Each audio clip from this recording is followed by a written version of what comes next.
No hej, witajcie na kanale EV.pl. Korzystając z okazji, że jest u mnie Daniel, po roku przerwy porozmawiamy o tym, jak zmienił się w międzyczasie rynek elektromobilności i jak zmienili się użytkownicy. A zmieniło się naprawdę bardzo dużo. Także dzień dobry. Oglądajcie. Daniel, przede wszystkim wielkie dzięki, że wpadłeś. Dzięki za zaproszenie. Kupę czasu, żeśmy się nie widzieli i myślę, że jest świetny temat do rozmowy, bo tak naprawdę pewnie Ty też to widzisz i ja to zauważam, w przeciągu tego ostatniego roku w elektromobilności zmieniło się strasznie dużo. To jest epoka, nie? Jest jakby zmiana w ogóle wszystkiego. Chińskie samochody, nowe modele i też to, że Tesla już nie jest taka sexy jak kiedyś była. Naprawdę przełom na rynku, nie? Rok w elektromobilności to uważam, że jest jak 10 lat w autach spalinowych. Tak, i tutaj myślę, że zwróciłeś uwagę na niesamowicie ważną rzecz, czyli to, że w ogóle samochody strasznie się zmieniły. To odejście Tesli, albo inaczej takie wycofanie w stronę optymalizacji, w stronę tego jakby rozwoju przemysłowego, a jednocześnie zejście z tego piedestału takiego lidera, to bardzo dużo zmieniło i to, co zrobili Chińczycy, zresztą mamy przed sobą teraz właśnie wspaniały wyświetlacz HUD. Tak, siedzimy w Xiaomi Y7. Tak. I podziwiamy sobie wyświetlacz HUD, który jest podobny do tego, co miałem okazję widzieć w BMW ostatnio i to robi świetne wrażenie. Myślę, że to może być przyszłość też w ogóle Tak. motoryzacji. I to się bardzo zmieniło, ale zmienił się też użytkownik. Pewnie jesteś w stanie też to potwierdzić, bo Ty chyba nawet dużo lepiej niż ja pamiętasz pierwszych użytkowników i jesteś w stanie sobie ich przyrównać do tej rzeszy użytkowników, która jest teraz. No tak, ja sam byłem jednym z pierwszych użytkowników, no bo ja już jeżdżę 10 lat mniej więcej Teslą, ogólnie elektrykami i faktycznie wtedy jak kupowałem samochód elektryczny, to naprawdę trzeba było chcieć. To nie było tak, że szedłeś do salonu i ci ktoś polecił, albo był to dla ciebie jakiś tam oczywisty wybór i narzędzie, którym mogłeś bez problemu podróżować po Polsce czy po mieście nawet. I to był taki, powiedzmy, trochę fanaberia i trzeba było być takim trochę fanboyem i wtedy Tesli i w ogóle fanem elektryków. Dzisiaj ja już zauważyłem, że dzisiaj samochód elektryczny jest zwykłym samochodem. I często jest tak, że nawet spotykając kogoś na ładowarce, rozmawiając z kimś, to jakby on tam nie interesuje się, że to jest elektryk. Myślę, że nawet może większość, znaczy nie większość, ale niektóre osoby, które jeżdżą samochodami i nie znają się kompletnie na tym, mogą sobie nawet nie do końca zdawać sprawę, że to jest elektryk, bo dzisiaj tak naprawdę to jest po prostu wybór samochodu. Jeżeli ktoś ma możliwość ładowania w domu, jeżeli ktoś ma zasięg 300-400 km realny, to tak naprawdę dla niego to nie musi mieć koniecznie jakieś znaczenie, czy to jest elektryk, czy spalinowy. Tak, i zaczynam chyba też odnosić wrażenie, że ten samochód staje się też, czy ten samochód elektryczny staje się takim wyborem racjonalnym, czyli staje się to wyborem lepszym niż samochód spalinowy dotychczas. Tak. Pamiętasz na pewno te rozmowy, które się odbywały jeszcze rok czy 2 lata temu, no, gdzie samochody elektryczne były wydatnie droższe, gdzie ich użytkowanie może też nie było takie super tanie, a teraz ta przepaść została zupełnie zasypana, dodatkowo wzmocnione tym, co się działo jeszcze do niedawna, jeżeli chodzi o ceny paliw. No i widzimy taką, zresztą kiedyś też o tym rozmawialiśmy, nie wiem czy pamiętasz, że ja miałem taką tezę, ty chyba też ją potwierdzasz, że każdy z nas wierzył w to, że samochody elektryczne docelowo ze względu na to, że są po prostu łatwiejsze w wykonaniu, będą tańsze niż samochody spalinowe i to się dzieje. Tak, tańsze same w sobie, tańsze w eksploatacji. W ogóle z cenami też, to jest duża też rewolucja, która się w ciągu roku wydarzyła, bo ja zawsze mówiłem, że ja mam darmowe ładowanie w mojej Tesli, tak jak pewnie kojarzycie, i zawsze mówiłem, że samochodem elektrycznym da się jeździć za darmo, a w ten rok też się wydarzyła taka rewolucja, że można nawet dostawać pieniądze, bo weszły do Polski taryfy dynamiczne, gdzie można też dostawać pieniądze ładując samochód w domu i to też zauważyłem, że bardzo dużo osób jednak przekonuje do samochodów elektrycznych, bo tu już nie mówimy o oszczędności, o ileś złotych, tylko nawet po prostu otrzymywaniu pieniędzy, zmniejszaniu swojego rachunku w domu za korzystanie z energii do samochodu elektrycznego i to jest bardzo dużo zmieniło, myślę, że też w takim podejściu do elektryków. Co może jakby, jak już rozmawiamy sobie o użytkownikach, no to widzimy, że ten użytkownik stał się bardziej taki popularny, tak? Czyli ten samochód po prostu trafił wszędzie i tak naprawdę do każdego segmentu rynku. Natomiast jest jeszcze parę, moim zdaniem, niedociągnięć, jeżeli chodzi o rynek elektromobilności, czyli są rzeczy, których brakuje. I co byś wskazał jako taką rzecz najbardziej brakującą w rynku elektromobilności w Polsce? No wiesz co, dużo się poprawiło, bo kiedyś był problem ze wszystkim. Jak ja kupowałem Tesla, to był problem z leasingiem, z ubezpieczeniem, był problem z serwisem, trzeba było jechać za granicę, był problem ogólnie czynienia z mentalnością, ze stacjami ładowania i dzisiaj tak naprawdę większość tych rzeczy, w sumie wszystkie, które wymieniłem, no to są już w miarę gdzieś tam zagospodarowane, jedne lepiej, drugie gorzej. No jeżeli chodzi o te wszystkie produkty wokół samochodów elektrycznych, takie czy finansowe, czy ubezpieczeniowe, no to jakby tu już nie ma żadnego problemu, można sobie dzisiaj ściągnąć Cybertrucka, Zaryzykuję, że z serwisem też już nie czy ma. Xiaomi. Z serwisem nie ma, aczkolwiek no, wiemy, że też jakby rozwijasz sieć, borykasz się z różnymi problemami i wyzwaniami, więc no, nawet samo to, że do ciebie są kolejki teraz, to też o czymś świadczy, nie? I to też jest pewien gdzieś tam pewnie ograniczenie dla ciebie pod kątem i pracowników, i lokalizacji nowych, pozyskiwania i tak dalej. Tak. Więc myślę, że to jest jeszcze taka rzecz do poprawy, ale jakby to idzie w dobrą stronę, tylko to wymaga po prostu jeszcze więcej czasu. Infrastruktura ładowania uważam, że świetnie się rozwija. A ja mam uwagę, jeśli ale mogę- jeżeli chodzi tylko o trasy, bo ja Tak. dużo jeżdżę w trasach, autostrady. Nawet robiłem kilka miesięcy temu taki odcinek, gdzie specjalnie pojechałem na granicę do Świecka polsko-niemiecką i stamtąd przejechałem do Warszawy, zatrzymując się na każdym jedynym mopie i zrobiłem test, ile jest ładowarek. I się okazało, że tam chyba 90% tych mopów ma stację ładowania. Oczywiście są autostrady, ekspresówki bardziej lub mniej zagospodarowane, ale no jakby ja podróżując mam bardzo często tak, nawet teraz jak ja robię serię 1000 km challenge, gdzie objeżdżam taki stały fragment Polski i testuję samochody i robię ranking czasu przejazdu. No nawet wczoraj dodałem film nowy i jeden z moich widzów napisał, wiesz, że w Gnieźnie tam moja otworzyła 6 czy 8 stanowisk 600 czy 400 kW. Mówię, wow, nie wiedziałem, bo już tego nie sprawdzam, bo już mam na tyle wystarczającą tą moją infrastrukturę, że jak coś nowego powstanie, to już nawet mi to nie zmienia jakoś bardzo. Znaczy, powiem tak, jeżeli chodzi o trasę, to ja już podchodzę do tego tak, nie wiem, czy też tak to widzisz, że ja w ogóle już nawet w ogóle tego nie sprawdzam. Tak. Zakładam, że zawsze będzie jakiś punkt ładowania. Masz 20-30%, jedziesz, zjeżdżasz. Kiedyś gdzieś, nie? pamiętasz, jak miałeś 20%, to zaczynałeś się stresować. tak. W tej chwili absolutnie nie ma takiego problemu. Natomiast co widzę, że jest problemem? Infrastruktura miejska. Tak. Brak dostępności chociażby nawet głupich gniazdek na QR code, w których mógłbyś się ładować, niewykorzystanie infrastruktury oświetlenia ulic, to co się robi za granicą, u nas po prostu jest całkowicie położone i uważam, że to jest problem. No generalnie infrastruktura AC. Ja kiedyś myślałem, że najlepszym rozwiązaniem na elektromobilność jest infrastruktura DC, ale teraz już wiem z perspektywy czasu i lat, że po prostu to musi iść równolegle. Tak samo jak ważne są ładowarki ultraszybkie przy autostradach, tak samo ważne, albo może nawet trochę ważniejsze są te ładowarki w miastach, bo one też spowodują, że większość Polaków, którzy użytkują samochody, oni nie jeżdżą w trasy, tylko jeżdżą jednak wokół komina po mieście i takie ładowarki w miastach, na przykład właśnie tak jak powiedziałeś w latarniach, czy na przykład też w Niemczech są takie firmy, które robią krawężniki, że jeden krawężnik w chodniku wymieniają na taki moduł, który wygląda jak krawężnik i tam jest moduł ładowania i po prostu się podpina tam przewód Type 2. I uważam, że to też by rozwiązało duży problem, bo ja dzisiaj robiąc cały czas filmy i promując elektromobilność, bardzo często słyszę argument wciąż, który słyszę od 10 lat, że dobra, ale ja mieszkam w bloku, co mam zrobić? I Dokładnie oczywiście tak. można powiedzieć, pojedź sobie na EcoN, czy pojedź sobie na jakąś ładowarkę Greenwaya, czy coś innego i tam się podładuj, no ale to jednak pojechać na przykład na lotnisko Chopina, gdzieś tam mieszkając po drugiej stronie Warszawy i ładować się tam pół godziny jeszcze z dojazdem, czyli godzinę, no to jednak jest jakieś jest to uciążliwe w pewien sposób, niż na przykład pojechać, nie wiem, do pracy i podłączyć się do krawężnika czy do latarni.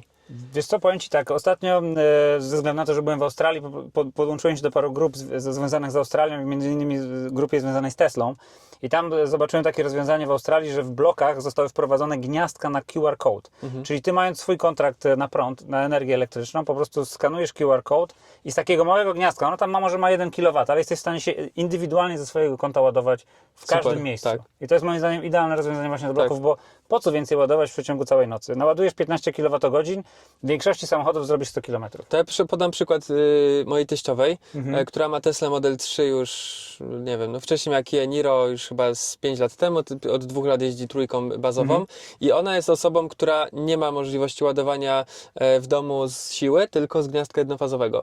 I ona jeździ od kilku lat, już chyba 2 lata ponad jeździ tą Teslą, ładując tylko i wyłącznie w domu na gniazdku jednofazowym, gdzie robi codziennie po 50 do 100 km i bardzo często jeździ też gdzieś, nie wiem, właśnie na przykład do Warszawy, czy coś z Poznania i tak dalej. Więc to jest przykład, że nawet mając taką dostęp do gniazdka jednofazowego, jesteś w stanie funkcjonować. I to o to chodzi, że po prostu jak wracasz do pracy o 18, podłączysz się do ściany, to do tej powiedzmy tam 8 rano 10 czy 12 czy 15 kWh doładujesz, co ci wystarczy na kolejny dzień jeżdżenia, a w weekend sobie dobijesz znowu do pełna, nie? Więc uważam, że w ogóle jakikolwiek dostęp, nawet do 1 kW, to jest game changer w użytkowaniu tak. samochodu, nie? Daniel, wiesz co, wiem, że mam mało czasu, więc muszę zadać też pytanie takie fundamentalne z perspektywy naszej historii związanej z elektromobilnością, bo myślę, że ty też o tym czasami myślisz, ja o tym też czasami retrospektywnie myślę. Tesla. Co się stanie z Teslą przez najbliższe 2 lata? Twoim zdaniem? Moim zdaniem Tesla trochę odpuściła w samochody. Jest mi bardzo przykro, że Tesla odpuściła Tesla Model S i Model X, bo ostatnio została wstrzymana produkcja. I z jednej strony jest mi przykro i się dziwię tej decyzji, ale z drugiej strony jako przedsiębiorca i pewnie może też to potwierdzisz, że rozumiem, bo są czasami takie rzeczy czy produkty w biznesie, z których trzeba zrezygnować, bo są po prostu nierentowne. Ja to rozumiem, że nie dokładali pieniądze do S i do X-ów i nie mogli trzymać fabryki we Fremont tylko po to, żeby sprzedawać tym, powiedzmy, fanom tych modeli te samochody. Ta sprzedaż tak była bardzo niska, więc rozumiem tą decyzję, że zamknęli tą fabrykę i skupili się na produkcji robotów. Rozumiem, że idą bardziej w technologię, idą bardziej w AI, idą bardziej w FSD, co tutaj też Loty w kosmos. tak, dopatruję, no to już jako inna firma, ale tam powiedzmy powiązana, ale widzę, że naprawdę na pewno Tesla według mnie, znaczy nie mogę powiedzieć na pewno, wydaje mi się, że Tesla będzie traciła jednak tą pozycję lidera. Oni zrobili, mam wrażenie, że oni zrobili to, co mieli zrobić. Elon Musk po prostu poruszył branżę. On poruszył tą branżę. Stworzył ją, można stworzył powiedzieć. ją, pokazał wszystkim, że w tą stronę trzeba iść, a teraz po prostu mam wrażenie, że Elon Musk powiedział, dobra, zrobiłem to, oddaję pałeczkę innym, teraz oni sobie tam będą robić pewnie te modele, robotaxi, bardziej się skupią na autonomii, ale no i cały czas te dobre produkty będą sprzedawali typu te Model 3 i Model Y, ale już raczej nie wskoczą na pozycję lidera, biorąc pod uwagę konkurencję chińską. Powiem Ci, że mam bardzo podobne zdanie do tego, co Ty teraz mówisz, tylko uważam, że też warto czasami popatrzeć na to, jak się rozwija na przykład historia chociażby Apple'a, nie? Bo tak naprawdę jak patrzymy na produkt Apple'a, to on z perspektywy tego designu, tego jaki jest jego interfejs, on nam się nie zmienił już tam też od 10 lat powiedzmy, czy tam, no tak, w zasadzie od 10 lat. A wciąż go używamy i wciąż on teraz powolutku odzyskuje popularność. Nie wiem, czy pamiętasz, Apple też miał takie tąpnięcie w dół, tak. że kiedy wkończyły właśnie chińskie marki. Tak. I mi się wydaje, że może tak się zdarzyć, że Tesla poprzez swoją konsekwencję w działaniu, poprzez jednak wytrzymanie na tym pewnym poziomie produktu takiego masowego, będzie w stanie jednak zostać takim Applem elektromobilności. Czyli Tak. gdzieś to będzie taki produkt odniesienia. O. Może tak być. Ja zawsze powtarzam, że jak ktoś chce elektryka pewnego, to jest Tesla najlepszym wyborem. Model 3 albo Model Y jest największym pewniakiem. W sensie takim, że i zasięgowo was to nie zawiedzie, i z ładowaniem. Oczywiście Tesla już nie jest najszybciej ładującym się samochodem, Ale wystarczająco szybko. Pod kątem serwisowym, awaryjnym, to możesz potwierdzić, że te samochody chyba są jedne z najlepszych, Przede bardziej wszystkim wytrzymałych. wiedza, dostępność części to są rzeczy niesamowite. No, uwierzcie mi, w samochodach chińskich na razie to jeszcze tak dobrze nie wygląda. No tak, i tutaj cały czas to jest temat taki jeszcze, no tabu, nie? Znaczy, może nie tabu, bo się mówią, ale taki tak.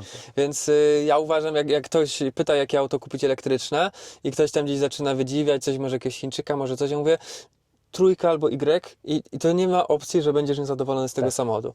Może będziesz, wiesz, delikatnie wkurzony, że jakiś tam Mercedes Cela robi większy zasięg na ładowaniu i się ładuje szybciej, ale no to są, wiesz, no 10 minut, 15 minut różnicy, nie?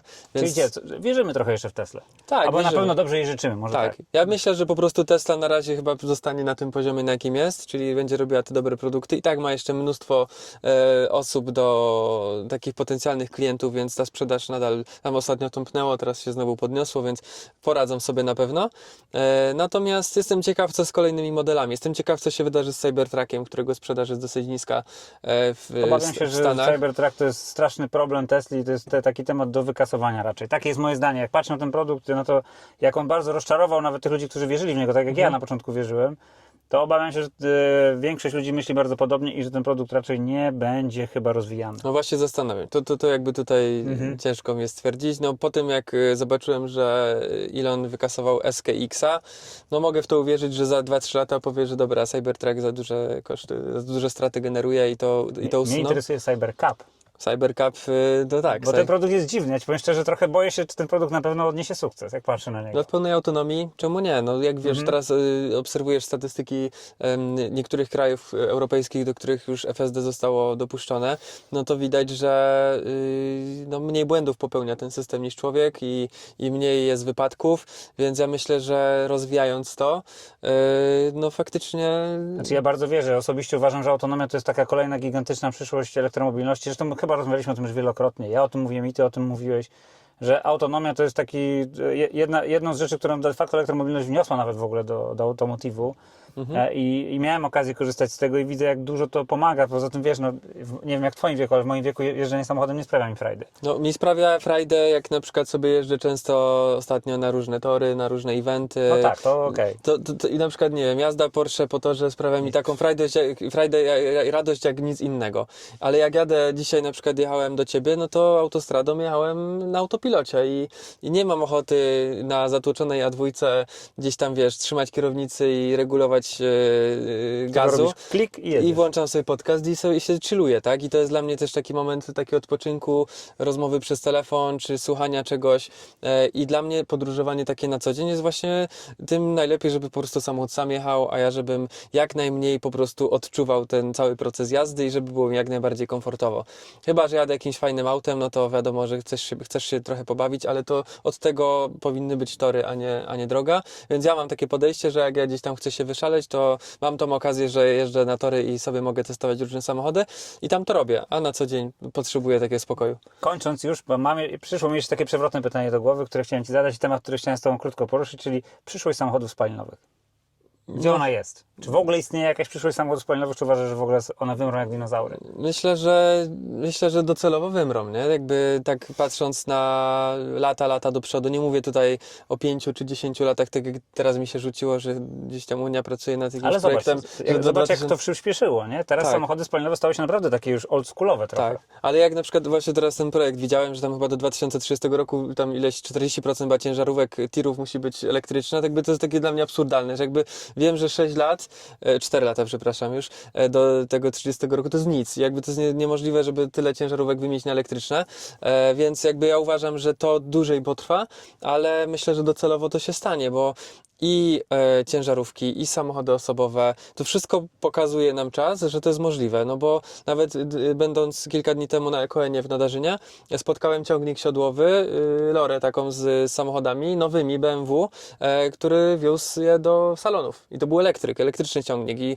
tak jak kiedyś ludzie się śmiali, że nie, no gdzie ciężarówka elektryczna, śmieciarka elektryczna, prom elektryczny. Wszystko teraz jest elektryczne. No tak, ja myślę, że jakby potencjał największy jest w elektrykach takich bateryjnych, no i w wodorze, ale nie mówię o samochodach wodorowych, tylko ogólnie jako w wodorze, jako przechowaniu energii, Tu się oczywiście zdaniem nie zgadzam, ale to jest inny temat. Ale to bardziej mi chodzi o to, że prędzej bym powiedział, że gdzieś tam w jakiejś formie ten wodór wytrzyma, niż samochody same takie napędzane takimi paliwami kopalnymi, bo to według mnie jest zbyt niedoskonałe, żeby przetrwało. Oczywiście może niektóre marki będą trzymały jakieś samochody typu nie wiem, Porsche 911, fajnie, żeby było elektryczne, ale znaczy, żeby było spalinowe cały czas, ale elektryczne i tak pojedzie lepiej, nie? No tak. Więc Znaczy myślę, nie, no, że Daniel, tak szczerze, ja jestem tego samego zdania co ty. Uważam, że samochody spalinowe uchowają się tylko w formie takiej powiedzmy jakby kolekcjonerskiej. tak. I mało tego, jak patrzę na samochody kolekcjonerskie, nie wiem czy miałeś okazję, ja często mam okazję jeździć starym samochodem, chociażby tym moim Golfem. Jazda starym samochodem spalinowym to jest trud. Tak, To nie jest proste. A jak przerobić go na elektrycznego, to ta jazda zmienia się w przyjemność. dokładnie. Dlatego w ogóle uważam, że samochody spalinowe nawet w takiej formie kolekcjonerskiej mogą zacząć powoli wymierać. Więc ja jestem tego zdania co ty, że samochody spalinowe niestety wyginą całkowicie. Daniel, wielkie dzięki za rozmowę. Dzięki również. Myślę, że moglibyśmy rozmawiać jeszcze No, całą to godzinę tak, dokładnie. i jeszcze pogadamy. Tak, Trzymaj dziękuję. się. Do zobaczenia. Cześć. I oczywiście jak zawsze przy okazji delikatnie się przypromuję i zaproszę Was na stronę eVrepair.pl, gdzie możecie kupić akcesoria, części, a przede wszystkim ładowarki do Waszych samochodów elektrycznych. Trzymajcie się, cześć!